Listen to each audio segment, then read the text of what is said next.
blew up last week because Tucker Carlson went on Joe Rogan. And I don't know if you saw this, but he said this about this very issue. Take a look. If evolution is real, and if there is this constant, I don't know, but it's visible. Like you can measure it in certain animals. You can measure adaptation. Yeah. But there's no evidence that in fact, I think we've kind of given up on the idea of evolution. The theory of evolution as articulated by Darwin is like kind of not true. Right? In what sense?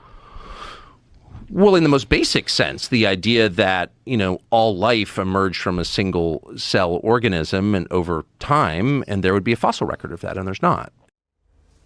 Your response?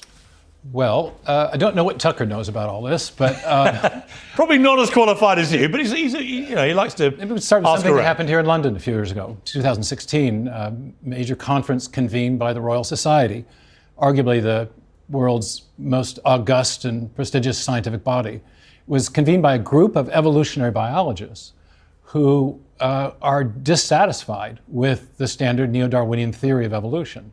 And many of the conveners are calling for a new theory because the primary mechanism of biological change articulated by Darwin and his subsequent followers, now called the neo-Darwinists, the idea of natural selection acting on random mutations and variations, is now understood to lack the creative power to generate major changes in the history of life. And is at the crux of this debate, is it, as Tucker was getting at there, is it that if you actually start from where Darwin's theory begins, the creation of the human being was so complicated, the body, the way we exist is so complicated, it doesn't make any rational sense. There's two issues, really. There's how do you get to the first life from the simpler non-living chemicals? That's sometimes called chemical evolutionary theory, and that's a complete mess. It's in a state of impasse, and almost everyone, even your recent guest Richard Dawkins, acknowledges we have no chemical evolutionary theory that accounts for the origin of the first life.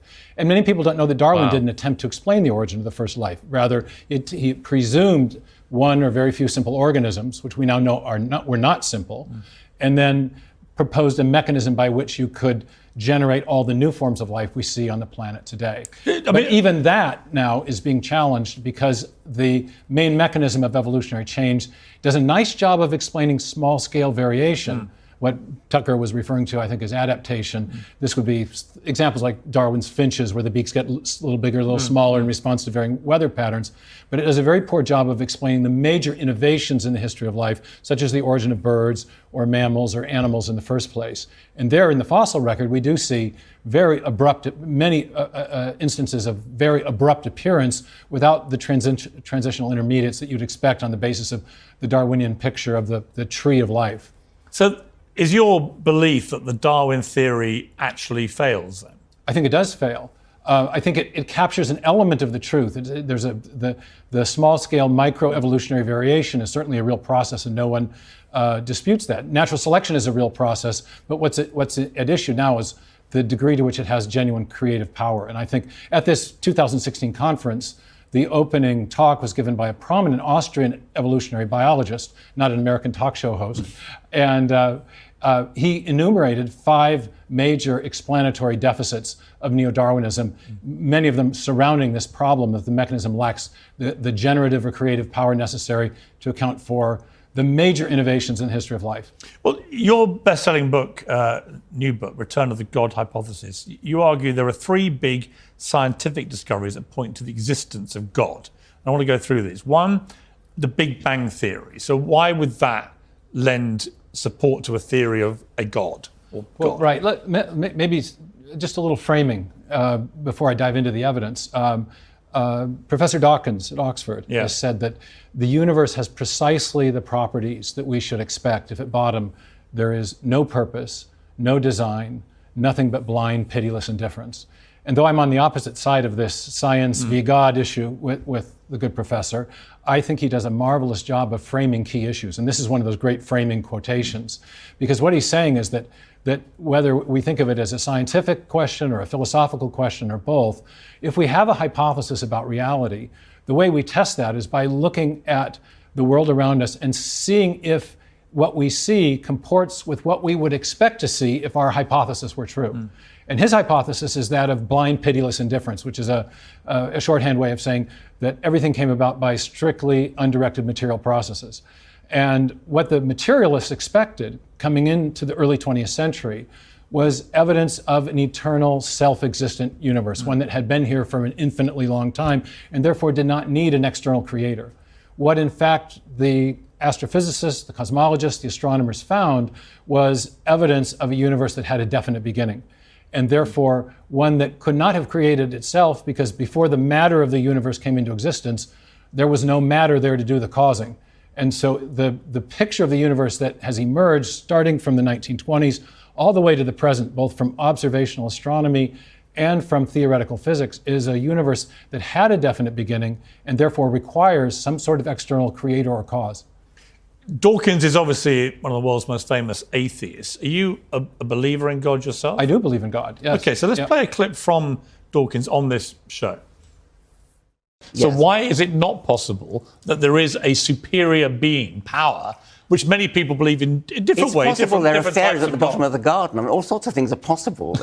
You can't deny that. Well, you said I've never seen fairies at the end of the garden, have you? No, you've never seen God either. No, but you don't know for sure that either doesn't exist.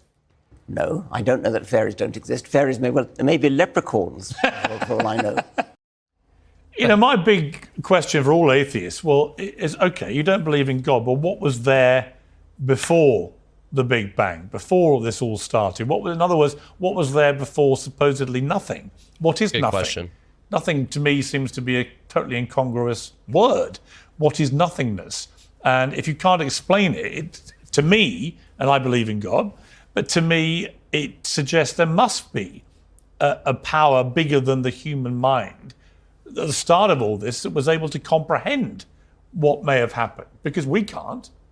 Right. Dawkins wants to portray theistic belief as if it's equivalent to belief in fairies, and he'll concede that, well, it's possible. But I think there's a stronger argument for the theistic case. And that is that when scientists and philosophers reason from evidence, they typically use a method of reasoning that has a technical name. It's called inferring to the best explanation, where the best explanation is one where you're invoking a cause which has the kind of powers that would be required to explain the phenomenon of interest. And you correctly pointed out in your conversation with him that when you get back to that, what physicists often call the singularity, the point where matter, space, time, and energy begin to exist, the materialist is really up against a huge conundrum, because prior to the origin of matter, there is no matter to do the causing. That's what we mean by the origin of matter, that's where it starts. Right. And so if you want to invoke a cause which is sufficient to explain the origin of matter, you can't invoke matter. It's in principle, the materialistic explanations are in principle insufficient. So you need to invoke something which is external to the material universe and is not bounded by time and space as well. And that starts to paint a picture of the kind of cause you would need that has the sort of attributes the traditional theists have traditionally associated with God. God is a timeless, God is outside of time and space, has causal powers, is an agent with volition, and therefore can initiate a change of state from, in this case, nothing to something. And do you believe that